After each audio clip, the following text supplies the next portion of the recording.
হাজার কোটি টাকা নতুন করে হাসিনার সাথে মিটিং করেছে। ইলেকশনের আগে বড় বড় ফিগারকে এখানে অ্যাসাসিনেশন করা হবে, গুপ্ত হত্যা করা হবে। পুরো এখানে ভারতীয় আধিপত্যবাদ এখানে সব থেকে বেশি অ্যাক্টিভ আছে। এখানে আওয়ামী লীগের হাজার হাজার কোটি টাকা, তার সচিবরা, তার পুলিশরা, তার পান্ডারা সব রয়ে গেছে। আর্মির মধ্যে একটা বড় অংশ রয়ে গেছে, কোনো সংস্কার করা হয় নাই। তারা বারবার স্যাবোটেজ করবার চেষ্টা করছে, এই রাষ্ট্রকে, এই সরকারকে ফেল করানোর চেষ্টা করছে।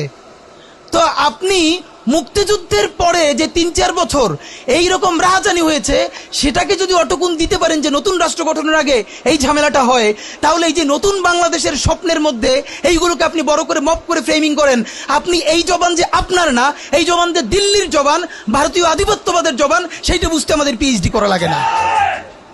সুতরাং জুলাই সনদের সাথে নির্বাচনের ক্ষেত্রে শুধু আমাদের 2 মিনিট কথা। নির্বাচন হতে হবে। আমি একটু ভদ্রতার সাথে এবং শ্রদ্ধার সাথে বিনয় আমি জানাচ্ছি যে ভাইরা যেটা বলেছেন সকল দল মিলে আগামী 20 বছর নির্বাচন না হোক, না, এটা আমরা চাই না। আমরা নির্বাচন চাই। মানুষ গত 16 বছরে ভোট দিতে পারে নাই। মানুষ আনন্দ নিয়া শীতের সকালে বাচ্চা কাচ্চাকে কুয়াশার মধ্যে লাইন দিয়ে দাঁড়াই থাকবে, ভোট দিবে। আমরা সেই বাংলাদেশ দেখতে চাই। আমরা নির্বাচন চাই, নির্বাচন হতেই হবে। এই নির্বাচনকে বানচাল করবার জন্য দিল্লি থেকে শুরু করে আওয়ামী লীগ হাজার হাজার কোটি টাকা নতুন করে এখানে বিনিয়োগ করছে। নির্বাচন লাগবে। তবে আমাদের প্রশ্ন হলো, সেই নির্বাচনের ম্যান্ডেট হবে কি? এখানেই আমাদের কথা। কোন ধরনের আপোষ ছাড়াই নতুন নির্বাচন হইতে হবে জুলাই সনদের ভিত্তিতে। এইটাই আমাদের কথা। জুলাই সনদের ভিত্তিতেই নির্বাচন হতে হবে এবং জুলাই সনদের বৈধতা নির্বাচনের আগেই দিয়ে সেইটার ভিত্তিতে নতুন নির্বাচন হবে, যেই নির্বাচনের ম্যান্ডেট থাকবে নতুন সংসদে নতুন বাংলাদেশের জন্য আমাদের রাজনৈতিক দলগুলো মিলে নতুন সংসদে নতুন সংবিধান উপহার দিবে। যেই সংবিধান 72-এর বাকশালী সংবিধান, ফ্যাসিবাদী সংবিধান, যেই সংবিধানের কোনো ম্যান্ডেট ছিল না বাংলাদেশ রাষ্ট্রের সংবিধান করবার, কারণ তারা পাকিস্তান রাষ্ট্রের মধ্যে শপথ নিয়ে পাকিস্তান রাষ্ট্রের জন্য সংবিধান প্রণয়নের কথা বলেছিলেন, কিন্তু বাংলাদেশ রাষ্ট্রের কোনো ম্যান্ডেট তাদের কাছে ছিল না। তারপরে তারা সংবিধান রচনা করেছেন, এরপরেও তারা একটা সেই সংবিধানকে লেজিটিমেট করবার জন্য একটা গণভোট দেন নাই। এরপরে যারা 73-এর একটা ভোট চোরের নির্বাচন দিয়েছে, সেই 73-এর নির্বাচনের ভোটের ইশতেহারের মধ্যেও তারা এই সংবিধানকে তারা লেজিটিমেসি দেন নাই, ইশতেহারে রাখেন নাই। সেই সংবিধানকে যুগের পরে যুগ আমরা বয়ে বেড়াবো, সেই দায়বদ্ধতা তো আমাদের নাই। এবং সেই সংবিধান কেমন ফ্যাসিস্ট সংবিধান করা হয়েছে, যেইটার সাংবিধানিক ভিত্তি দিয়েই আপনি একটা কথা বলতে পারবেন। এই যে সবাই বলে আইনের কথা, বলেন তো পারলে একটা কথা, হাসিনা কোনটা বেআইনি কাজ করছে? না, হাসিনা একটাও বেআইনি কাজ করে নাই। সে সমস্ত হত্যা, গুম, খুন এই সংবিধানের আইনের ভিত্তিতেই করছে। সে এই সংবিধানকে ডাস্টবিন বানিয়ে তত্ত্বাবধায়ক সরকার বাতিল করেছে, যা ইচ্ছে করে তাই করেছে। এবার তো সে তো বেআইনি কিছু করে নাই, কথা তো সত্য। আমার বিএনপির ভাইদের প্রতি শুধু একটা আফসোস লাগে, কারো কারো দেখি 72-এর সংবিধানের প্রতি তাদের কি গভীর প্রেম। যেই সংবিধানের মধ্য দিয়ে বাকশাল এসেছে, যেই সংবিধান গণতন্ত্র হত্যা করেছে। আজকে বিএনপির ভাইদেরকে একটা কথা বলি, আপনারা হয়তো অনেকে জানেনও না। পৃথিবীতে দ্বিতীয় ইতিহাস আছে কিনা মান্না ভাই জানলে বলবেন, আমি ভাইয়ের কাছ থেকে শুনতে চাইব। জিয়াউর রহমান তো একজন সামরিক শাসক ছিলেন। একজন সামরিক শাসক সামরিক ফরমান জারি করে দেশে গণতন্ত্র ফিরেইছে, পৃথিবীতে এই নজির নাই যেটা জিয়াউর রহমান করছেন। আপনারা কি জানেন? এই যে জিয়াউর রহমান গণতন্ত্র ফিরাইলেন, যার মাধ্যমে আওয়ামী লীগও রাজনীতি করার সুযোগ পাইল বাকশালের পর, সেটা কিসের মধ্য দিয়ে? তখন তো সংসদ নাই, সংবিধান তো সংশোধনও করা যাইতেছিল না। কিসের মধ্য দিয়ে? জিয়াউর রহমানের সামরিক ফরমানের মধ্য দিয়ে। পৃথিবীর একমাত্র একজন সামরিক শাসক যিনি ফিল করলেন না, সামরিক পন্থা দিয়ে করা যাবে না, গণতন্ত্রে ফিরতে হবে। এবং দেখেন হাসিনারে এবং আওয়ামী লীগের চরিত্রটাই হলো এইরকম, এর যে একটু ভালোবাসে তার এসে হত্যা করে। শহীদ প্রেসিডেন্ট জিয়াউর রহমান শেখ হাসিনাকে দেশে আসার অনুমতি দিছিলেন, সুযোগ দিছিলেন এবং বলছে থাক সবাই রাজনীতি করুক। আসার 1 মাসের মধ্যে জিয়াউর রহমান শহীদ হয়ে গেছে, 13 দিনের মধ্যে। এবার দেখেন এই যে আমরা এখন যারা সবাই করতেছি, সুতরাং এটা একটা বিষ। এই বিষের সাথে আমরা কিভাবে লড়াই করব? জাতীয় ঐক্যমত্য তৈরি করতে হবে। সুতরাং পলিটিক্যাল পার্টি এবং সবার প্রতি একটা কথা, প্লিজ আপনারা বিএনপিকে শতভাগ কর্নার করে দিয়েন না। বিএনপি এই আধিপত্যবাদ বিরোধী লড়াইয়ের জন্য আমাদের একটা বড় শক্তি। এই শক্তিকে এত বেশি কর্নার করা যাবে না যাতে তারা গিয়ে আওয়ামী লীগের হাত ধরে ফেলে। তারা যদি আওয়ামী লীগের হাত ধরে ফেলে তাহলে লড়াইটা তো আমাদের জন্য আরো কঠিন হয়ে যাবে। বরং বিএনপির প্রতি আমাদের চ্যালেঞ্জ হলো, যেই বিএনপি বাকশালী সংবিধানের প্রতি প্রেম দেখাবে, তারে শহীদ জিয়ার ছবিটা সামনে এনে বলতে হবে যে এই বাকশালী সংবিধান তো জিয়াউর রহমানই ছুঁড়ে মারছিল। বেগম জিয়া বলেছেন এই সংবিধানকে ছুঁড়ে ফেলা হবে। ওমা এখন বেগম জিয়ার চেয়েও নতুন বিএনপি আসছে, বেশি প্রেমের বিএনপি। যেই শহীদ প্রেসিডেন্ট জিয়াউর রহমান ইসলামোফোবিক জায়গা থেকে বাংলাদেশের মুসলমান, বাঙালি মুসলমান সব আইডিয়াকে ধারণ করে বাংলাদেশের জাতীয়তাবাদ তৈরি করলেন। এখন একটা নতুন বিএনপি গজাচ্ছে, কেউ চেষ্টা করতেছে পুরো বিএনপিটাকে একটা ইসলামোফোবিক বিএনপি করা। এ কি ভাই, ইসলামোফোবিক বিএনপি সে কোথায় যাবে? সে কি দিল্লি যাইতে চায়?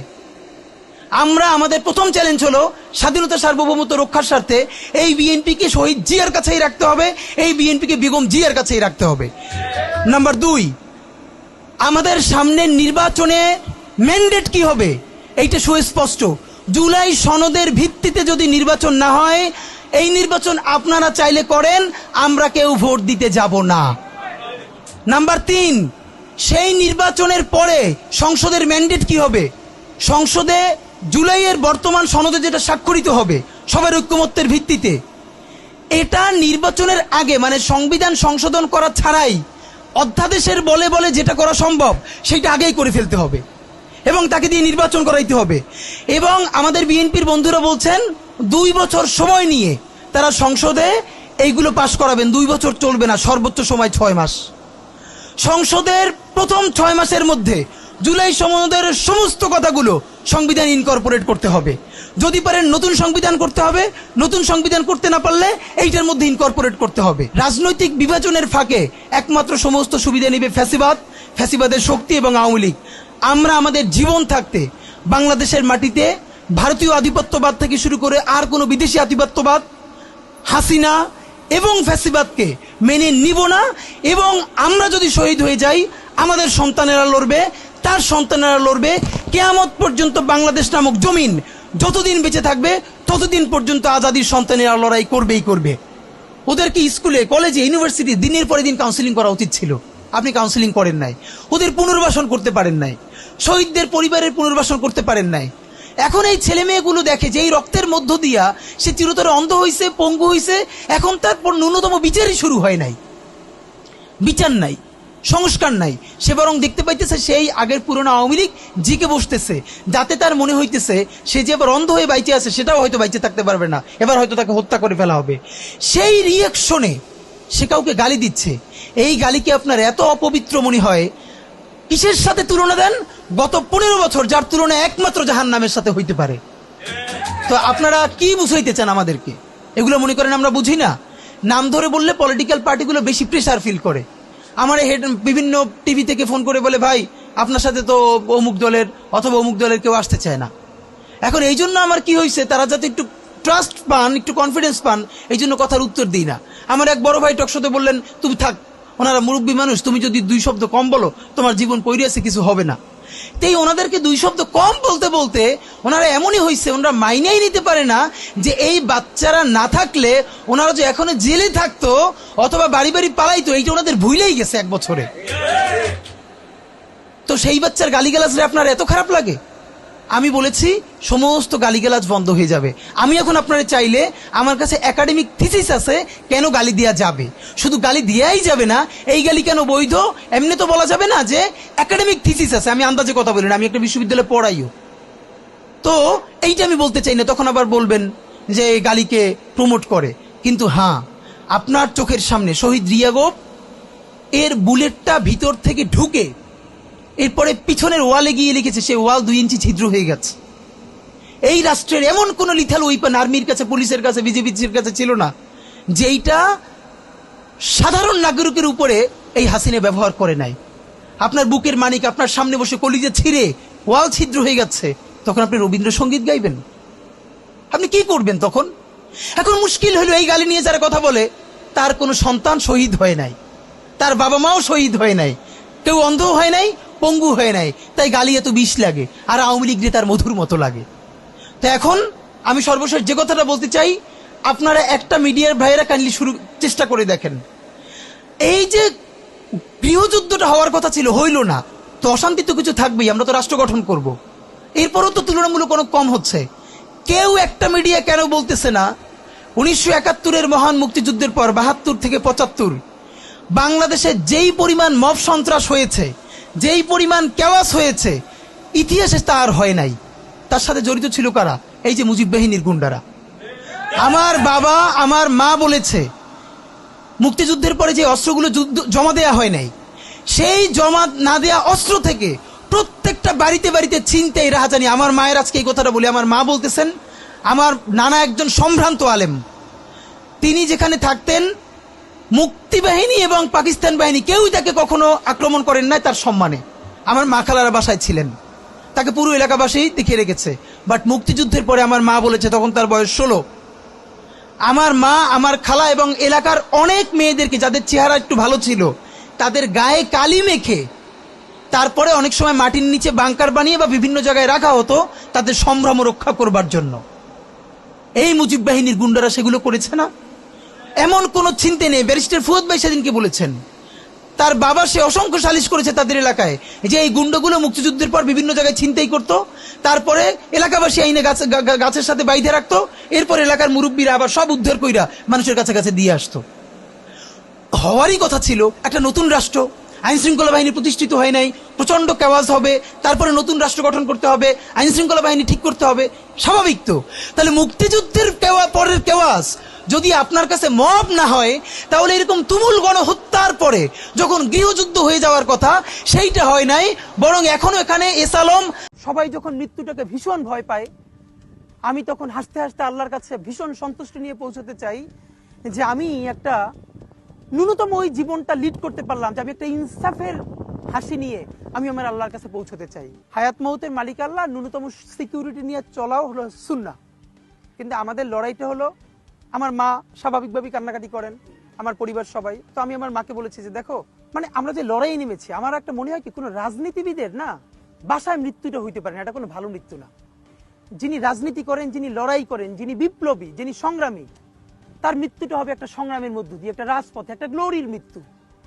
আমি তো ভীষণভাবে প্রত্যাশা করি, আমি ছোটবেলা থেকে এই স্বপ্নটা দেখি, অনেক জায়গায় বলেছি যে একটা তুমুল মিছিল হচ্ছে অন্যায়ের বিরুদ্ধে, সেই মিছিলের সামনে আমি আছি, কোনো একটা বুলেট এসে আমার বুকটা হয়তো বিদ্ধ করে দিয়েছে, এবং সেই মিছিলে আমি হাসতে হাসতে আমি শহীদ হয়ে গেছি।